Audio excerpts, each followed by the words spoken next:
நம்ம போன வீடியோல ப்ரீ இண்டிபெண்டன்ஸ்ல இருந்து 1965 வரைக்கும் நடந்த ஹிந்தி எதிர்ப்பு போராட்டம் பத்தி பார்த்தோம். அவ்வளவு போராட்டங்கள், அவ்வளவு உயிர் தியாகங்கள் நடந்திருக்கு. உங்களுக்கு ஃபுல் டீடைல்ஸ் தெரியணும்னா பார்ட்னர் இன் கிரைம்க்கு சப்ஸ்கிரைப் பண்ணிட்டு ஃபர்ஸ்ட் பார்ட் பாத்துருங்க.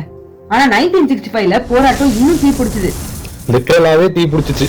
கரெக்டா சொல்லணும்னா உலகத்திலேயே வியட்நாம்ல தன்னோட வர்மத்துக்காக தீயில கருகி உயிரிழந்த மாதிரி தமிழ்நாட்டு மக்கள் நம்ம மொழிக்காக தீயில கருகி உயிரை விட்டாங்க. ஆமா, நம்ம நாட்டு மக்கள் மேலேயே, அதாவது தமிழ்நாட்டு மக்கள் மேலேயே இந்தியன் ஆர்மி மெஷின் கன்ஸ் எல்லாம் வச்சு ஷூட் பண்ண காலம் அது.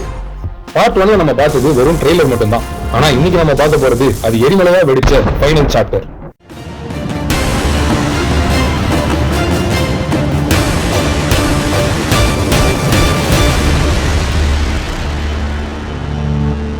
நேரு உயிரோட இருந்தப்ப ஒரு வார்த்தை கொடுத்தாரு, நான் ஹிந்தி ஸ்பீக்கர்ஸ் கேட்கிற வரைக்கும் இங்கிலீஷ் கண்டினியூ ஆகும் அப்படின்னு.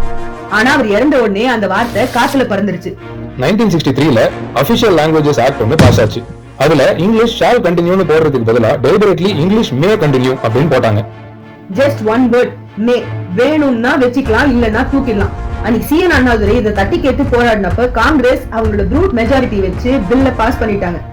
அந்த ஒரே ஒரு வார்த்தை ஒரு ஸ்டேட்டையே எரிக்கும் அப்படின்னு அப்ப யாருமே நினைக்கல. ஜனவரி 26, 1965 இந்த டெட்லைன் நெருங்க தமிழ்நாடு ஒரு எரிமலை மாதிரி வெடிக்க காத்துட்டு இருந்தது. அண்ணாதுரை இந்த நாளை துக்க தினம், அதாவது டே ஆஃப் மோர்னிங் அப்படின்னு அறிவிச்சிருக்காரு. ஜனவரி 25, 1965 மதுரையில காலேஜ் ஸ்டூடெண்ட்ஸ் அமைதியா நடத்தின ஒரு பேரணியில ஒரு சின்ன தகராறு நடக்குது. ஆனா அதே டைம்ல திருச்சியில ஒரு பயங்கரமான சம்பவம் நடந்தது. கீழப்பழுவரை சேர்ந்த 27 year old railway worker Chinnasamy அப்போ சிஎம்மா இருந்த பக்தவத்சலமுக்கு ஒரு லெட்டர் எழுதுறாரு. தமிழுக்காக நான் என் உயிரை தருகிறேன், தமிழ் வாழ்க, ஹிந்தி ஒழிக அப்படின்னு. இதை எழுதிட்டு அவர் நடு வீதியில தீ குளிச்சாரு. சின்னசாமி தான் 1965 போராட்டத்தோட முதல் மொழி தியாகி. ஒரு உசுறு போன உடனே எல்லாம் அடங்கிடும் அப்படின்னு நினைச்சாங்க. ஆனா அங்கதான் தீப்பொறி பயங்கரமா பத்திக்கிச்சு. இவரை தொடர்ந்து கோடம்பாக்கம் சிவலிங்கம், விருகம்பாக்கம் அரங்கநாதன், ஐயம்பாளையம் வீரப்பன், ரங்கசமுத்திரம் முத்துன்னு 6 பேர் இதே மாதிரி தீ குளிச்சு இறந்து போறாங்க. கீரனூர் முத்து, விரலிமலை சண்முகம், பீளமேடு தண்டபாணி அப்படின்னு நிறைய யங்ஸ்டர்ஸ் விஷம் குடிச்சு உயிர் விட்டாங்க. என் மொழிக்காக நான் சாகுறேன் அப்படின்னு அவங்களுக்கு இருந்த டெடிகேஷன் உலகத்திலேயே அது வரைக்கும் யாருமே பார்க்கல. இந்த தியாகத்தை பார்த்து ஸ்டேட் ஃபுல்லா கலவரம் இருக்குது. எங்க பார்த்தாலும் ட்ரெயின் மறியல் அண்ட் ப்ரொடெஸ்ட். அப்ப இருந்து சிஎம் பக்தவத்சலம் இதை எப்படி ஹேண்டில் பண்றாரு தெரியுமா? He brought in the army, paramilitary forces உள்ள வந்தாங்க. கோயம்புத்தூர், குமாரபாளையம், மதுரைன்னு எல்லா இடத்துலயும் bloodshed. ஆனா மிக கொடூரமான சம்பவம் நடந்தது கொல்கத்தால. February 12, 1965 ஸ்டூடெண்ட்ஸ் போஸ்ட் ஆபீஸ் முன்னாடி அமைதியா ப்ரொடெஸ்ட் பண்ணிட்டு இருக்காங்க. ஆர்மி உள்ள வருது. ஒரு வார்னிங் இல்ல, டியர் கேஸ் இல்ல, டைரக்டா மெஷின் கன்ஸ். கல்கத்தால நின்னுட்டு இருந்த ராஜேந்திரன் ஒரு ஸ்டூடெண்ட்ட கால்ல சுட்டாங்க. இன்னொரு யங்ஸ்டர் போலீஸ பார்த்து தைரியம் இருந்தா சுடுறா அப்படின்னு வந்து சொன்னதுக்கு அவரையும் சுட்டு தள்ளினாங்க. 12 நாள் பொள்ளாச்சி ஆர்மியோட கண்ட்ரோல்ல இருந்துச்சு.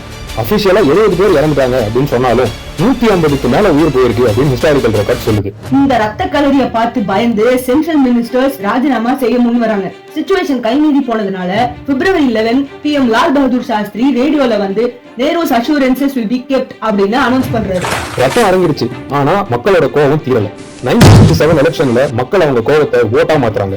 கிங் மேக்கரா இருந்த காமராஜரை அவரோட சொந்த கான்ஸ்டிட்யூன்சில ஒரு 28 வயசு ஸ்டூடெண்ட் லீடர் பி ஸ்ரீனிவாசன் தோற்கடிச்சாரு. தமிழ்நாடுவோட பொலிட்டிக்கல் மேப் மொத்தமா மாறிடுச்சு. சிஎன் அண்ணாதுரை சிஎம் ஆகி 1968ல 2 லாங்குவேஜ் ஃபார்முலா, அதாவது தமிழ் அண்ட் இங்கிலீஷ் மட்டும்தான் அப்படின்னு அறிவிச்சாரு. அன்னைக்கும் இன்னைக்கும் இந்த ஒரு பாலிசி தான் தமிழ்நாட்டை காப்பாத்திட்டு இருக்கு. 1967க்கு அப்புறம் எந்த ஒரு நேஷனல் பார்ட்டியும் தமிழ்நாடுல ஆட்சியை பிடிக்கவே முடியல. நீங்க நினைக்கலாம், சரிடா 1965 பிரச்சனை தான் முடிஞ்சிருச்சு, இப்ப எதுக்கு அதை பத்தி பேசுற அப்படின்னு. ஆனா நிஜமா பிரச்சனை முடிஞ்சுதா? சத்தியமா இல்ல. இப்போ நடக்கிறதுக்கு பேரு சட்டில் இம்போசிஷன். துப்பாக்கியை வச்சு மிரட்டாம சிஸ்டம் வழியா திணிக்கிறாங்க. Best example IBPS, railways, SSC மாதிரியான கவர்மெண்ட் எக்ஸாம்ஸ். ஒரு யூபி பீகார் ஸ்டூடெண்ட் அவனோட மதர் டங்லயே எக்ஸாம் எழுதலாம். ஆனா ஒரு தமிழ்நாடு ஸ்டூடெண்ட் இங்கிலீஷ் இல்லனா ஹிந்தி கத்துக்கிட்டாதான் அதை எழுத முடியும். இதுல எங்க இருக்கு ஈக்குவாலிட்டி? RRB மெயின்ஸ் எக்ஸாம்ல ஹிந்தி பேப்பர் கட் ஆஃப் எப்பவும் இங்கிலீஷை விட கம்மியா தான் இருக்கும். சோ நேட்டிவ் ஹிந்தி ஸ்பீக்கர்ஸ் ஈஸியா சென்ட்ரல் ஜாப்ஸ் வாங்கிடுறாங்க. இதனாலதான் இன்னைக்கு நம்ம ஊர் ரயில்வே ஸ்டேஷன்ல, போஸ்ட் ஆபீஸ்ல, பேங்க்ஸ்ல நம்ம மக்கள் கிட்ட பேச தெரியாத ஆளுங்க எல்லாம் உட்கார்ந்துருக்காங்க. நம்ம மக்கள் போராடினதுல இப்பதான் ஒரு சில எக்ஸாம்ஸ் மட்டும் ரீஜனல் எக்ஸாம்ஸ்ல வைக்கிறாங்க. But toll plazas, flight announcements, national highway லைன்ஸ்டோன்ஸ், LIC பாலிசி வரைக்கும் ஒரு சாஃப்டான ஹிந்தி திணிப்பு இருந்துகிட்டே தான் இருக்கு. நேஷனல் எஜுகேஷன் பாலிசி எடுத்துக்கோங்க. 3 லாங்குவேஜ் ஃபார்முலா அப்படின்ற பேர்ல பேக்டோர் வழியா ஹிந்தியை உள்ள கொண்டு வர ட்ரை பண்றாங்க. ஆனா இதெல்லாம் விட ஒரு பெரிய ஆபத்து நம்ம தலைக்கு மேல தொங்கிட்டு இருக்கு. அதுதான் டீலிமிட்டேஷன், அதாவது தொகுதி மறுசீரமைப்பு. எக்ஸாக்ட்லி. டீலிமிட்டேஷன்னா நம்ம இந்தியன் ஸ்டேட்ஸோட மக்கள் தொகை அடிப்படையா வச்சுதான் எம்பி சீட்ஸ் பிரிப்பாங்க. நிறைய பாப்புலேஷன் இருக்கிற ஸ்டேட்ஸ்க்கு நிறைய எம்பிஸ், கம்மி பாப்புலேஷன் இருக்கிற ஸ்டேட்ஸ்க்கு குறைவான எம்பி அப்படின்னு ரெப்ரசென்ட் பண்ணுவாங்க. 2026 தான் டீலிமிட்டேஷன் ஃப்ரீஸ் முடியுது. இது எவ்வளவு பெரிய த்ரெட் தெரியுமா? நம்ம தமிழ்நாடு, கேரளா மாதிரி சதர்ன் ஸ்டேட்ஸ் எல்லாம் சென்ட்ரல் கவர்மெண்ட் சொன்னாங்க அப்படின்னு ஃபேமிலி பிளானிங்க ஸ்ட்ரிக்ட்டா ஃபாலோ பண்ணி பாப்புலேஷனை தெளிவா கண்ட்ரோல் பண்ணிருக்கோம். ஆனா யூபி, பீகார், எம்பி மாதிரியான ஹிந்தி ஸ்பீக்கிங் ஸ்டேட்ஸ்ல பாப்புலேஷன் கண்ட்ரோலே இல்லாம எகிரிடுச்சு. இப்போ புது பார்லிமெண்ட் பில்டிங் வேற ரெடியா இருக்கு.